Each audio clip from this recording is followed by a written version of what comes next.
Okay, so good afternoon. It is November 22nd. It is the first day of Thanksgiving week, or first weekday of Thanksgiving week. We'll wait for some people to log on, and we'll get going. I'm watching the market from about 3:30 on. It just took a dump. Like it was 46.82, the S&P, and just fell. Just didn't feel like. It finished at 46.82. It was almost 47.40 prior to that. So a really rough ending. It was actually a very good day for the market, but a rough ending overall. So there's a few things to go over, and I'll wait till more people get on because I want to make sure people hear this and know how to reach us. We are going to make some changes to how the podcast runs, how Brantford 7 runs. We have to, I haven't really focused in some time on the profitability or long-term viability of the business. And so an election came up and I got busy, and most people know that I day trade stocks and do some consulting, and that kind of pays the bills.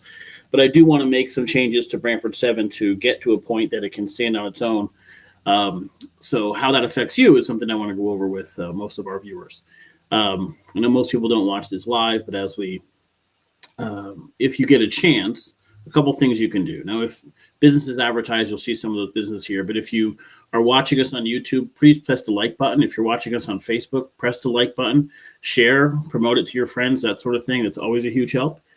Come January, we are looking at doing a paywall on the Brantford 7 site, and then me picking up and doing a lot more writing. I know I used to do a Sunday essay and usually 1 or 2 articles a day. A lot of people have asked for that again. A lot of people don't always watch a podcast to talk about issues. They want to see articles. I've gotten away from the long form kind of articles that we were known for.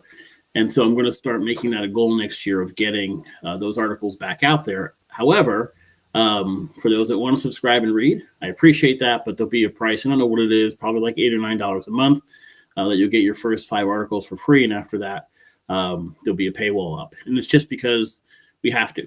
There are costs associated with this, and at some point, this is the way the media is going and the way news is going. And so that is going to be an option. I know not everybody's going to be happy about it, but at some point we have to make money.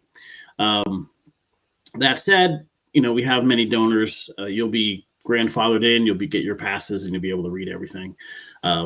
Initially, that may make a little difference in traffic, but the whole world is going this route, from the New York Times to every smaller news organization, and we have to do something at some point. Basically, what's happened is social media has destroyed media in general. Social media, you can take your ad dollars and go on Facebook or Instagram or whatever it is, and there's no point in advertising in the Register or us or short publishing, because especially in print, it makes no sense. But digitally, it's tough. It's very difficult to do. Now, we have a larger reach locally than most, but we're one town. We're kind of one town. We have East Haven, Guilford, some of North Brantford. We have viewers from around, but we reach one town. So the larger advertisers who are really spending money on marketing, we're not reaching those. So we do have to do something to expand that. The second change you'll see pretty soon is that while the Facebook page will stay the same, the website, Brantford7.com, will change to a more generic Atticus News website that we can use to expand the audience and grow throughout the state, hopefully. So we'll see how that works. But if you want to help and support beyond monetarily, we'll always take donations, certainly. But beyond that, please like, please share, please spread the word. It's a huge help, and it helps us get more audience members. And then if we do have advertisers, it helps that group as well. From a just discussion standpoint, I often talk about shows I'm watching or binging or that sort of thing. If you have Hulu, I strongly suggest at some point in the near future, you watch a series called Dope Sick. And it is about the Sackler family, the start of OxyContin, how it was pushed, how it was sold.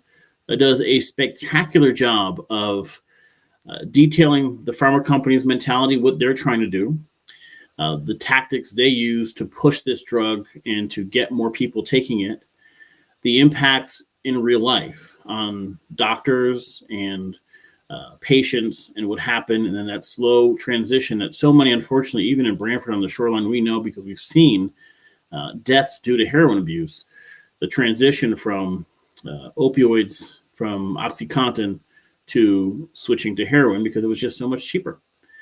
And throughout the entire time, the Sackler family, the company that was behind OxyContin, kept pushing that the issue wasn't our pill, it was abusers. The people who were abusing it, not using it the right way, were causing this problem. When the truth of the matter is that using an opioid, even as prescribed, created addiction. They were somehow, with help from the FDA, allowed to put a warning on it or label on it that said it was less addictive than other opioids, which is ridiculous. But it just shows, it's a very good show in showing you how all these things are interrelated. They get a favorable thing done by the FDA. That person leaves the FDA and magically gets hired by the Sackler family to work for them. Just an amazing amount of it's short of the word corruption, but it's pretty close to that. Just a spectacular show. It's 8 episodes. They're all out now. So Hulu, unlike Netflix, does this thing where they release 1 or 2 a week. They've done that over the last 6 or 7 weeks. The last one is out. If you want to binge watch that for 8 hours, it is absolutely worth it. It's a heavy watch. This is not your normal, what's the other one on Netflix? The Joe Exotic. It's not that. This is not something you sit back and laugh at. It's actually quite powerful. The first 3 kind of go through this detail. It's minutia of the law and the district attorney that was working on it and the Sackler family. And by the time you get to that 4th episode where you start seeing the impacts on real patients and doctors and what was happening, what this drug was doing, it gets really, really sobering really fast. And unfortunately, in covering news, I've covered the death of students, of high school students, and people just out of high school that have passed away from heroin overdoses here in Brantford. And it kind of just hits home. I'm not a drug user. I've never used drugs in my life, but seeing the lives that it's cost, it's an amazing show to watch. I highly recommend you watch that. From a news standpoint, from a discussion standpoint today, I haven't been on since we did an election recap episode 2 weeks ago. On Tuesday of last week, the new members were sworn in. Soon after, Bob Imparato took his seat for the first time at his tax collector's office. I can tell you there is a forensic audit happening in that office now to look at what's going on. It's a mess. There's some serious things that need to be cleaned up in that office. I think Bob's a good guy. I think he can take care of that. You have a new treasurer. Deb Conklin is now the new treasurer, and she was sworn in as well. And then all the other people were incumbents for the most part. So our new government's in place, and now it's just what's going to be the issues going forward. And so one of the things I want to list, or what are the things I'm looking for over the next 2 years from the Cosgrove administration when it comes to issues, things we want to see addressed. Now, we can't sell short the fact that for the last 8 years, an absurd amount of things got done. From a senior center to a Walsh Intermediate School, which is about to be finished. That pool should be early next year. The animal shelter just starting, a Blackstone Library edition, a firehouse in Indian Neck. An amazing amount of things got done. Go past just infrastructure to energy and the environment, from solar farms to major programs in town buildings and making sure energy efficiencies, things and townwide programs that help residents to get money, for example, for solar farm, for solar panels, things of that nature. A lot of good things, but there are some specific things we're looking at moving forward. The first for me is fields. And so we've had this conversation for a lot of years on fields. Contrary to whatever we heard during the election, it was not some new thing that came up. It was not, oh my God, we ignored this for so long. It was certainly talked about in great detail well before Walsh was built. It was deliberately left out of the Walsh project due to the funding that was coming from the state. So it was a very conscious decision. And then it was thought once the project was done, we'd move forward and take a look at fields. The problem when it comes to fields is that we're looking at the Board of Education handling their buildings and their fields and the town handling their fields, and they don't always work together well. And so rather than leave it up to the Board of Education, the first selectman has said he's going to start a committee. I think he started picking some names for that committee to look at the townwide need, not just what's needed for school sports, but also recreational sports that we have around town, leagues that we have around town. The growth of other things like pickleball. How do we address that? Because that's taking up tennis courts like crazy. Do we get specific pickleball courts somewhere? Needs at courts at Veterans Park, or needs for courts at Foot Park. Foot Park was just upgraded, but Vets Park. So the goal of this committee will be to look at the town-wide needs, not just from a school standpoint, but from our leagues, from training practice, for practice fields, but also growing sports for all ages. Seniors especially are growing with pickleball. So that's something to look at. The second thing I want to look at more than anything is let's finalize something for Public Works. Public Works is a garage. It will always be a garage. It is not going to be a luxury facility. Unlike our firehouse that is lived in 24 hours a day, a Public Works facility is a garage where people park their cars. 1 or 2 mechanics work there, but for the most part, our Public Works employees are around town. It doesn't need to be the Taj Mahal. So it makes a lot of sense to either leave it where it is now. It's worked fine.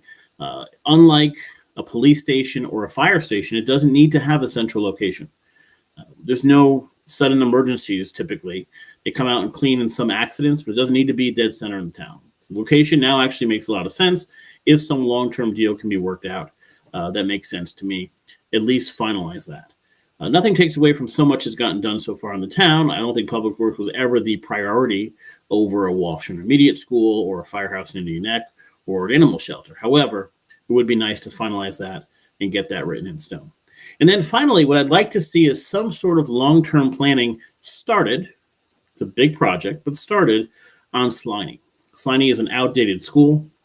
It needs to be improved. There's no question about that. I did hear the idea of enlarging Tisco and Murphy, which actually makes a lot of sense to me if the space is there for that, and eliminating Sliney altogether, make that apartments or sell it to a developer. It's in the center of town. It can be perfect for that.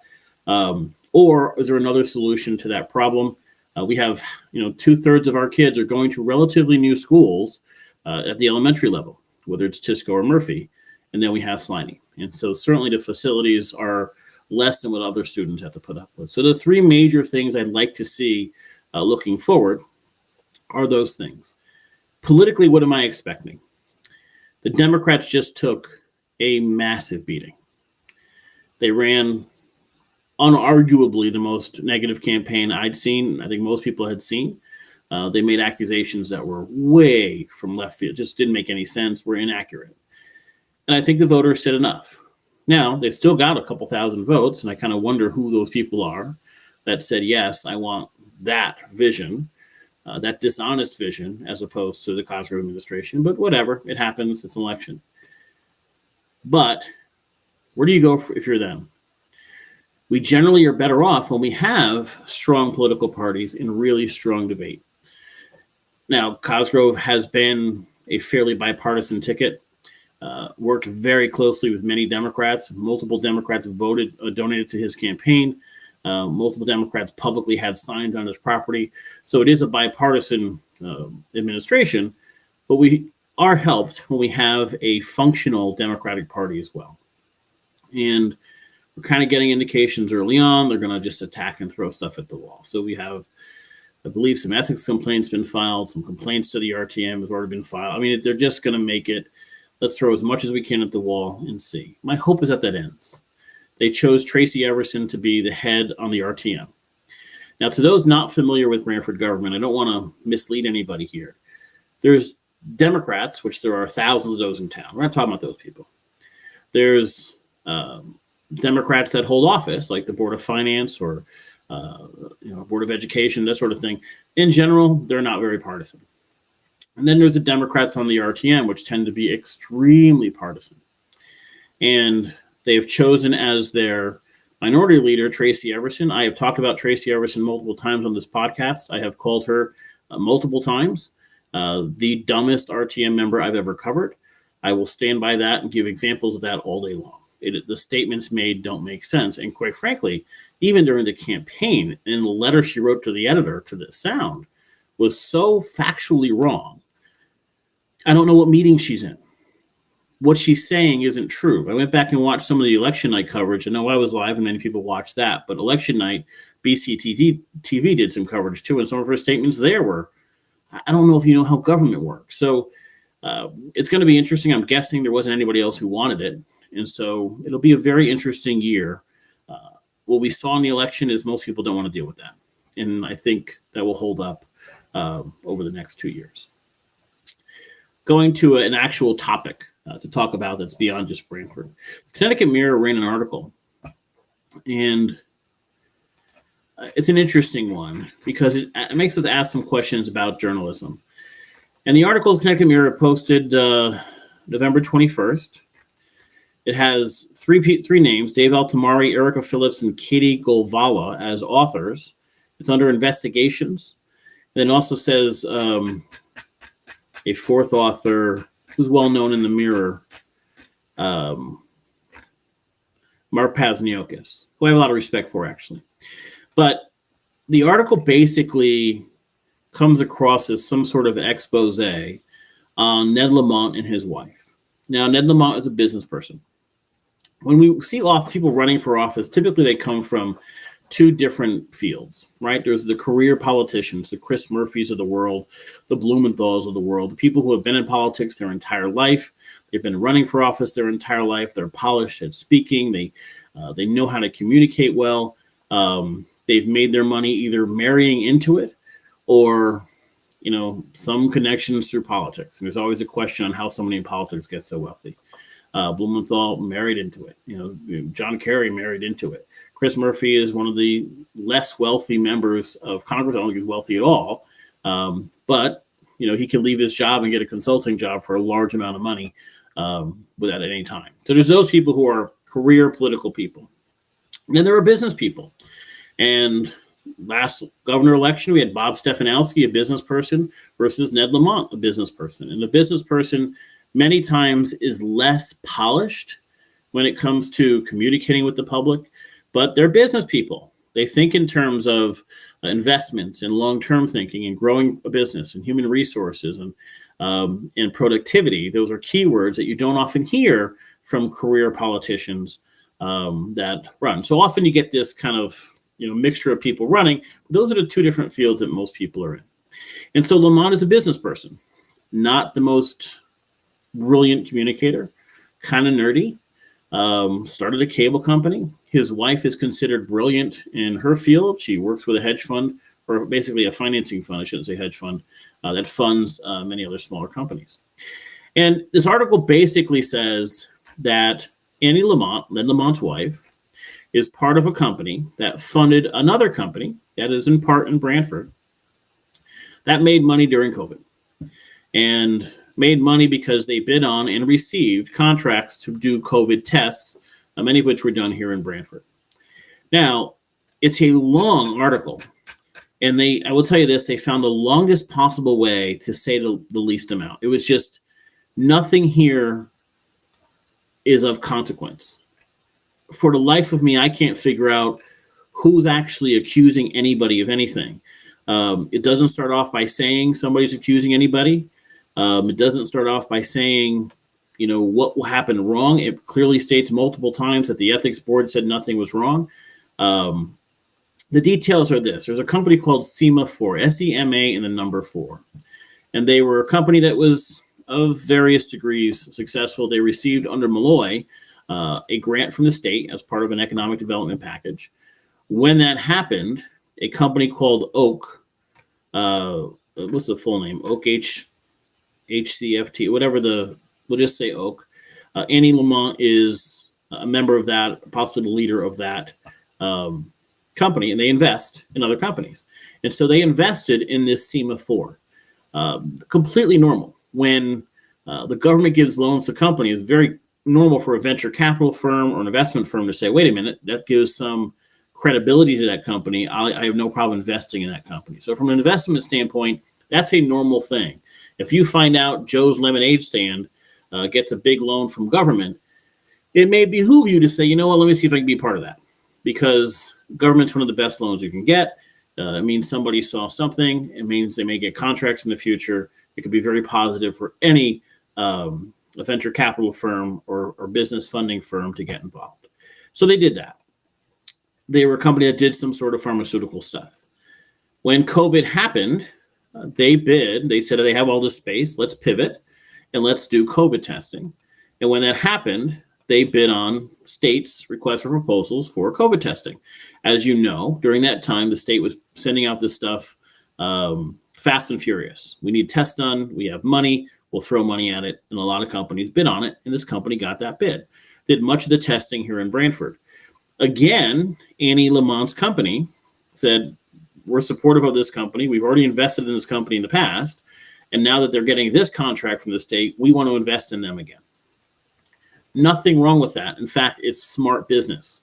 When you have a company that's getting contracts, you want to keep investing in them. You know they have some security going forward. From a taxpayer standpoint, it's even more important that those things happen, because now we as taxpayers are giving money to this company to provide a service, and we know there's financial backing behind them. It's a good thing for all taxpayers. And so that's what happened. That's it. And there's an entire long article on, was this ethical? Was this legal? Although multiple times, Annie Lamont says we had nothing to do with the state giving them this contract. Ned Lamont says we had nothing to do with the state giving this contract. The ethics board says there's nothing wrong in this. No one has said there's anything wrong in this, except maybe it may not look good. The issue that I have with it is the same issue we had with happened to Jamie Cosgrove this election when the Democrats went after him. The media is writing articles to create stories as opposed to actually reporting on stories. There's nothing here. Nothing wrong happened. And we have to remember that if you elect somebody who's a career politician, they're likely not going to have a past of investments and things to disclose and a potential conflict of interest. Ned Lamont doesn't need any money from the state. He doesn't need to cheat or lie. He's plenty rich. Trust me, he's plenty rich. He was in Brantford and had lunch at Hornet's Nest, I don't know, a year and a half ago or something like that. And they paid for lunch, and that was great. Before he walks out, they drop $100. He drops $100 in the tip jar. And it was a very nice thing to do, but that's what you do when you're wealthy, right? Good thing to do. He's a good guy. But at the end of the day, he doesn't need to cheat, and he's loaded. So this idea that there's some ethical, challenge here, we want financiers, we want venture capital firms to be in Connecticut. We want venture capital firms to invest in Connecticut companies, which happened here. And then we have a news organization basically starting shit for no apparent reason. If you start investigating a story, and this has happened to me many times, where I've gotten some tips or somebody said, look at this, and I start investigating it, and you research it and research it and research it, and you come to an obvious conclusion, most of the time, that, wow, there's a story here, or there's not. You don't then write the story saying, well, there's some fog here, so let's look at it. And you don't deliberately demean somebody or go after them or create political fodder against somebody when there's no evidence of any wrongdoing. And that's what these articles are doing. Instead of coming out and saying, here's a specific accusation, we've researched it, there's nothing there, they say, some people have played issues or call issues on this, but they don't say who. There's no one saying, hey, this is wrongdoing. There's no actual accusation from anybody beyond normal political nonsense. And we saw this in Brantford with Cosgrove. We said article in New Haven Register somehow kind of alleging that there was money going from a town contractor to Cosgrove, which was nonsense. And then politicians were able to take that and send out a mass email saying this huge conspiracy by the GOP to fund money through Cosgrove. It was nonsense. But it's time we stop looking at the media as being the watchdog, the fifth estate, and say, they're creating the story. They have connections with people in government, and they're creating stories. You're telling me you did research, you found out that nothing happened that was wrong here. The ethics board said nothing happened that was wrong. The quote from them is nothing happened that was wrong. No taxpayers are not at risk in any way, shape, or form. But it took you 4 writers to write an investigative piece that says that. The New Haven Register has some writer I've never seen before come to New Haven, write an article about Cosgrove that was nonsense. And I'm using these examples because they're both fresh. One's against a Republican, one's against a Democrat. But as viewers of media, and I get it, I'm in the media. And I know I've been attacked many times. but I can support the stuff that's written with documentation. When we wrote about the tax collector having serious issues, that wasn't some massive investigation that I did. It was an independent audit posted to the town's website because it was part of the minutes to a Board of Finance meeting. I didn't have any access to that beforehand. You have an independent audit saying that. We got a letter from OPM saying something was done. There was hard and fast accusations of wrongdoing that were reported. In the case with Cosgrove and the case with Lamont, there's none of those. There's no wrongdoing. There's just the media creating the fog. And you are going to hear about this up until Election Day. Republicans are going to talk about this fog of ethics and this fog of wrongdoing, and they're not going to come out and say it's criminal. They'll stop short of that. They'll say it's fuzzy. They'll try to raise questions about him when there are no questions. And if you're a Republican who stands for anything, or stands for business in the state, or talks about getting more business to the state, you want the Annie Lamonts of the world in Connecticut. You want the Annie Lamont and her company donating to Connecticut companies and helping Connecticut companies grow. If you're a taxpayer and that company gets contracts with the state, especially in emergency time during COVID, you want Annie Lamont making sure there's a check if that company needs money, funding them. But it's time we all just start questioning the media more. We watched it in the local race with a ridiculous hit piece by the New Haven Register against Cosgrove that made no sense and had no effect, by the way. Cosgrove had the biggest margin of victory he's ever had. Most votes he's ever had. Connecticut Mirror comes out. 4 different people, professional journalists, contribute to a story that has no accusation, no actual wrongdoing.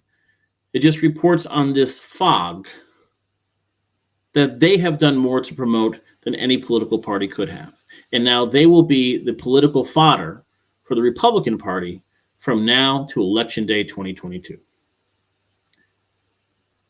And so there's a question to be asked. We as journalists can write op-eds all the time, and we can write endorsements all the time. That's normal. We do that. I don't hide my endorsements. I don't hide who I'm standing for, and I may stand for Democrat or Republican. But we can't create a fog of an article to muddy the water on purpose. Our job is supposed to be to clear the water, to take the mud, sift through it, and decide and show, look at evidence to see if it's true or not create the mud. And the New Haven Register, in Cosgrove's case, created the mud for no reason. In the Connecticut Mirror's case against Lamont, they're creating the mud. They're not sifting through it, not making sure it's accurate or it's not. They're creating the garbage. And it's a shame because that's what media is today. The old days of, hey, listen, we can sell a newspaper, and we'll sell ads to make sure we can pay our bills and make a living, but you'll pay for it, have changed to we just want clicks, so therefore we need to create controversies for no reason. And the Connecticut Mirror, which has predominantly been left-leaning, whose donors are overwhelmingly left-leaning, then came out and did something that, let's increase our donor base a little bit. Let's go after that party a little bit. An article, and I invite you to read this article. SEMA was a hot Connecticut startup, then came COVID, state contracts, and a boost from Annie Lamont's firm. And it constantly just alludes to wrongdoing or unethical behavior, yet has no evidence whatsoever of it. Read that article. It came out yesterday, and it's a good example of what's wrong in media today. And we as observers of media, we as people who are watching government and hopefully getting information, accurate information, have to be extremely critical, not just of what politicians say, but what the media is telling us as well. Okay, that's the podcast for today. We will be back tomorrow. If there are questions, if there are comments, please send them on. As always, please, if you're on YouTube, please like or follow our channel on YouTube. We need to get those likes up. And as always, like or share the post here for the podcast or anything on Brantford 7. If you're not a financial donor, that's a way you can help us out and help us grow. As always, if you'd like to donate, just go to Brantford7.com. It'll pop up, and you can donate or subscribe. From a personal level, I know people want to give $100 or $200. It's actually better for us from a business standpoint if you did like $25 a month. it's something to rely on, and we know going forward we can grow based on costs coming in. But if you'd like to subscribe, please do. Come January, we will have a paywall on Brantford 7. I hope many of you will support us with that as well. Guys, I hope you have a great night as we lead up to Thanksgiving. Thanksgiving on Thursday. We'll be live on Tuesday, and the plan is also be live on Wednesday. Although it's a short week, we hope it's a good one, and have a great night. We'll talk to you soon.